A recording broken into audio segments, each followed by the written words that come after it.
Thirsty Thursday, A-League Grand Final edition. Welcome. I know last week we had obviously Horn Zoo, the post-match. Yep, exactly. This week we're going to be joined by Ryan Grant, who managed to put his left nipple through the ball. That's right. One of the real mad dogs of Australian football too, isn't he? Genuine mad dog. Yep. He's got a rugby league haircut. He certainly does. Yeah, he's in the wrong game. So we're going to have a chat to him. We're going to drink some delicious beer and talk a little bit about the footy tonight. Do you want to start with the beer? Yeah, sure.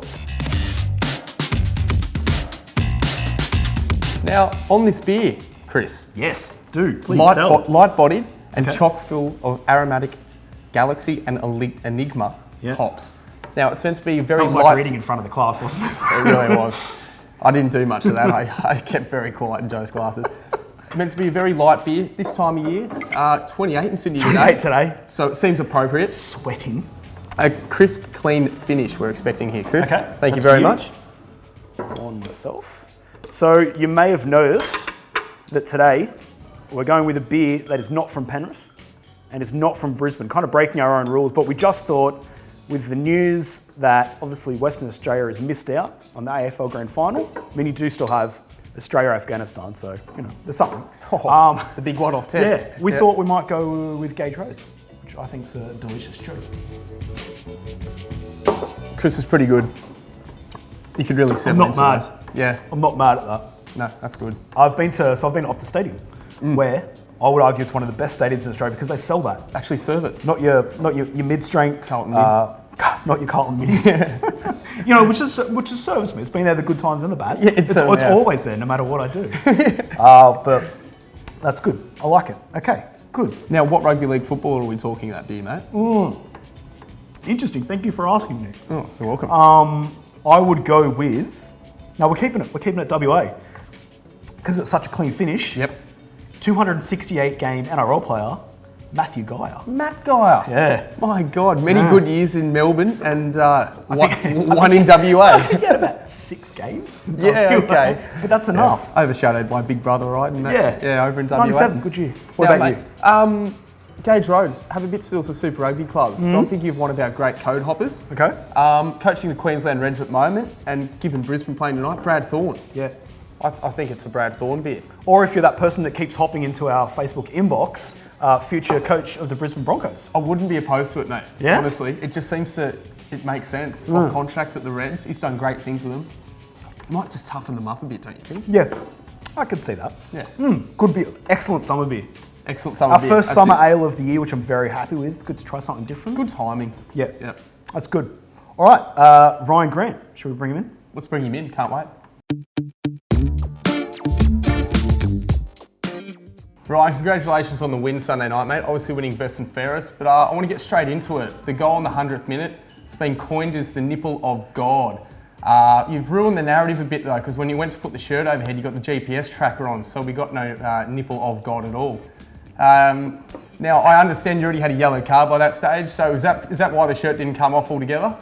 No, definitely wasn't. I soon realised and remembered that I don't have the rig for it and I don't have the tan for getting my shirt off, so I quickly pulled it back down. But yeah, I wasn't even aware I was doing it, to be honest. It's just one of those things you sort of celebrate and you carry on, and the shirt came up, but yeah, that was definitely not planned, and I'm glad I didn't come all the way over because that could have been embarrassing, not just for me, but for a lot of people. Even just for the whole, act of trying to run where you can't actually see anything from a man who can hardly walk with his eyes open. Running full tilt, teammates everywhere, head over, probably not going to work too well. No, exactly. Yeah, there was a lot of boys coming running in too, so it could have been in strife if I kept it on. So, I quickly got it down, and then the boys were there to quickly calm me down and have a good time. Mate, so obviously you've won at this huge, amazing moment, a million different emotions going through. You've then got to do your after-match, like presser on the field. We've got, Tara Rushton, Bozza, Alex Brosk, and who's the other one? Robbie Slater, firing questions at you. What's going through your head then when you're trying to answer them, but also you've just won the title? Yeah, trying to enjoy it with your teammates, right? Yeah. Yeah, it's a weird one. Yeah, because obviously the first reaction is to go and sort of celebrate with the boys and with the staff, and like I said, carry on a little bit and jump on each other, and then you sort of got to be whisked away to do a few interviews. I know it's all part and parcel, so it's not bad, and it makes it a little bit better when it's Broski that's interviewing you. He's obviously a club legend at Sydney and a good mate of mine, so I'm more than happy to go and chat to him. So it wasn't too bad. To be honest, I probably can't remember a lot of the stuff I said. Like you said, it's pretty emotional. You're sort of caught up in it. You probably just try and not sound like a Derek when you're talking and sort of make sure you come across all right. But no, it's just one of those things you got to sort of you do. But yeah, as soon as we got that down, we got in the sheds and had a good time. You were just saying then about wanting to celebrate with your mates. You've been doing a fair bit of media this week on your kind of, it's only Thursday now. Yep. And you've been doing media most of the week, even though it's kind of your Mad Monday. You're looking remarkably good, Nick. Yeah, I'm actually, last night was a little bit quieter, which I think I needed. I got a lot of sleep because, yeah, as you know, a few nights on the drink sort of knocks you out. So I got a good sleep last night and feeling pretty fresh today, but I think we've got a team dinner tonight that we'll catch up with the boys again and I suppose restart, get back on it. I don't know if I should say that, get back on it, but have a good time, have a few beers. I always love that, to see that kind of, especially like I know you live with your partner, but you know when you try to extend it as far as you can. Like, no, I got to go out one more night. The boys need me. Obviously, like I do it for like, you know, Sunday footy. You just won an A-League title. It's probably slightly different for you.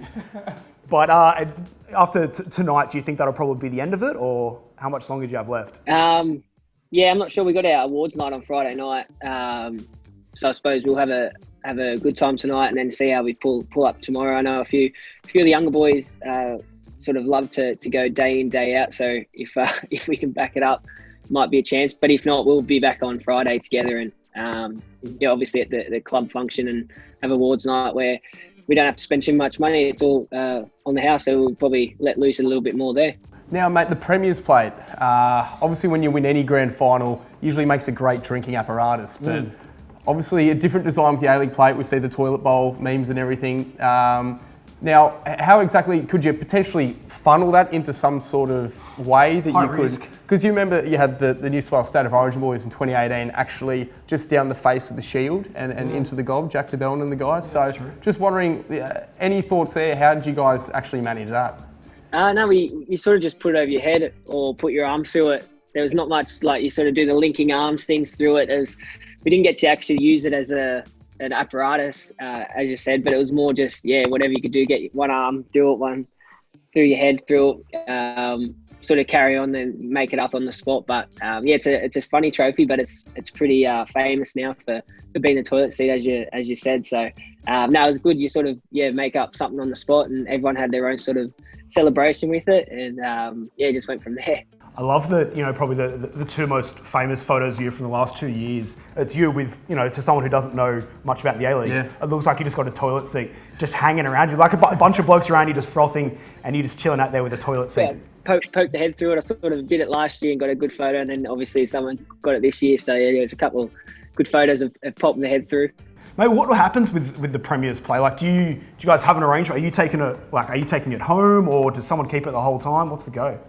When we first got it a couple of weeks ago, because of the COVID rules and regs, we couldn't have the family on the field to get a photo with it and whatnot. So the boys got to take it home individually if they wanted to sort of share it with their family and get photos and whatnot. But yeah, a few of the boys chose to do that. I wasn't a part of it. I sort of got a photo with the family from a distance on the field, and I think that was enough for them. It's nice to have them involved, which was good. So I got the photos over and done with, and then yeah, the other boys sort of got the chance to take it home, which was nice. Cool. Now, next steps, mate. Obviously, you're going to have maybe a little bit of time away from the Sydney guys. You've got Socceroos aspirations this season, and what does that season actually entail in a COVID year? Yeah, it's a difficult one. I think a lot of the stuff's still up in the air with how things will work logistically, or if it's allowed. I think I might be right in saying in the media now that there won't be any Socceroos games this year, purely just because of the logistics and the rules and regs around everything and how tough it would be. So I think next year will be jam-packed with international games, which will be really cool if I could be part of that. It's been nice to be part of the setup for the last couple of years, and I really enjoy going away with the national team. So if I get the chance when the games are back on and everything gets the all clear and the tick of approval, it'll be really cool to be part of it again. If not, then I've had a good run, but yeah, I'd love to be part of that going into next year and a few more qualifiers. Yeah, I suppose, as you said, maybe as the next frontier, getting on the plane, the Copa America, and hopefully that goes ahead sometime in the middle of next year. Yeah, that would be really cool. I'm not sure again if that will go ahead, but if we got the chance and I got the chance to be part of that squad, then that would be freakish to be able to play against some of the players there, the caliber they have. Some of those nations would be really cool, and obviously Australia's never done that, so it'd be awesome to be a part of that for the first time. But yeah, like I said, I'm not sure if we'll go ahead, but fingers crossed it does. Mate, obviously in the A-League, you guys have the talent, but I feel like Sunday League players like myself, we really excel in the fine system and kind of just, sending everyone else in the team Kangaroo court. bankrupt. Is that something that the FC boys get around? Yeah, definitely. I'm actually the fire master at Sydney and have been for a number of years now. So, I run a tight ship. It changed a little bit when COVID happened. And obviously our wages were deducted, so I was a little bit more lenient with the boys and sort of let them get away with a little bit more. But we still had a good kitty at the end, which is what it's all about. Obviously, it creates a good culture too, having a laugh and sort of giving each other a stick of what they've done wrong. So in that sense, it was great. But like you boys would know, with a kitty, it goes towards the end of the season stuff. So we had a good kitty too to enjoy. But it's a all part and parcel, whether you said it's Sunday League or here in the A-League on a professional basis. It's all fun and games with the fines, and it's no different. What kind of indiscretions are we looking at here? What's the most heavily fined type of action? The most heavy is I think a red card is about $400, and then the second, which is controversial, is if you don't bring a birthday cake on your own birthday for the team. It's I think it's either 300 or 400 too. So that's the biggest one. The boys go all out. If it's not up to standard too, you quickly hear about it. So you got to make sure you get the right cake and a couple of cakes to make sure everyone gets a good sized piece too. So that's probably the funniest one we have, and the boys really get around that because everyone loves a bit of cake. Now, just on fine systems, the UAE government and the when you guys were playing in the Asian Cup early last year, you almost copped the biggest fine of not being able to have your mullet over in the country. Is that correct? All that detail? And if you weren't allowed into the country, would you have just stayed home rather than cut the mullet? That's the big question, isn't it? Lucky I didn't have to make that choice. Now, obviously, play for your country and playing for Australia, it comes first. So if I had to cut it, it would be disappointing, but it would have to happen. But I'm not sure how true all that was. It was definitely spoken about and in the media, and I heard a few things, but I never got spoke to about it properly, I suppose. So, like I said, lucky I didn't have to make a decision because it would have been tough. But it's here now and got away with it, so it's all good. Mate, I had a quick question for you. So at Sporting News, we love a bit of carry on. It's one of our first questions when we're when we're getting new employees. But so you've come to FC, you've got guys like Steve Corica, who's your coach now. It seems like it'd be a super professional environment, possibly hard to assimilate into. How accepting were they of someone who's probably not like your typical footballer?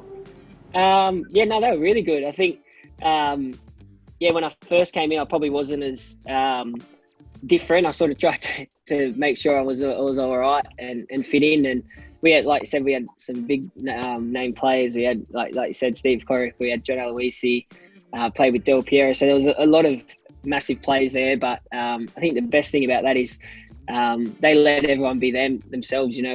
Everyone's different, as you know, and everyone brings something different to the table. And I think that's the biggest thing we have at Sydney is our culture, and that anyone can be themselves, I suppose. And all our young boys now are exactly the same. They interested in different things or dressed a different way. Everyone obviously has a laugh about different things, but I think the biggest thing is we have a great culture and everyone is themselves. So I do cop a bit of stick here and there, but it's all in a bit of fun, and I'm quick to give it back. So it's what we do best at Sydney is our culture, and it's great to be part of. What about with someone like Del Piero, right? So you're playing with this, once in a generation player. Is it a bit naff to possibly get some type of memorabilia from him during the season? I'm not one to I was a bit embarrassed to ask for something, but he was such a dude about everything. He obviously took us out for dinner on his first week there, and obviously paid for it. Not that was the big thing, but just the generosity he was to do that, and sort of look after us a bit. He had a watch brand, and we all got a watch off him. He had a book, and I think a few of us got him to sign the book for us. So he was more than happy to do it. But at the same time, he didn't want to keep asking for different things. But yeah, he was such a legend. Obviously, everyone knows how good he was on the field, but off the field, he was a real gentleman and a really good fellow.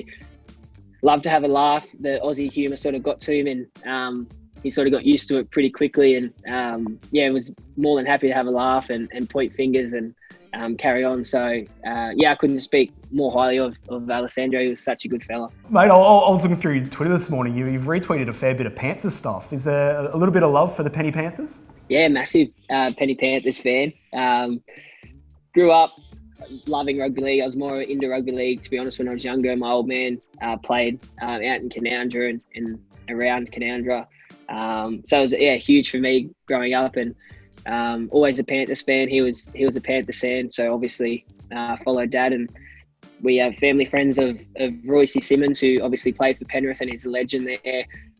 Scored I think he scored a double in '91 in the grand final, and family friends with them. So it sort of just went from there. And then when he became coach, Dad was able to get in contact, and he was able to get me in the change rooms and get all the signatures and stuff when I was a young fella. So yeah, fell in love with him from there, and still a massive fan. They're really nice and look after me. I think I'm a VIP member there, so they're always looking after me with tickets and with merch. So big love for the Penny Panthers. Well, mate, we won't keep you any longer. You've got obviously a lot to do this week. Congratulations, an incredible achievement. 3 premierships, 3 more than me, unfortunately. And me. Good luck with the rest of your off season, and for the Penny Panthers as well. Thanks for joining us. Thank you very much, boys. Cheers. Thanks for having me. Massive thanks to Ryan Grant. Obviously, congratulations to Sydney FC winning for the fifth time. Fifth time, but his third time. Yeah. What a bloke. Yeah, ripping bloke. Outstanding guy. Reckon he might have some head noise come Saturday. Sounds like Wednesday and Friday are going to be jam packed for him. So tonight, footy. Who you got? I think he goes with that same, Chris. Chris. It'd be nice to tell. Let's hear it. Penrith 13 plus. You're a coward. You're such a coward. I also like Penrith 13 plus. I also don't mind a bit of Stephen Crichton, anytime try scorer. I'll take Big Villy kick out because Brisbane just can't defend their line. Yeah, William Kay. Excellent. Yep. Good luck to all tonight, and we'll see you next week.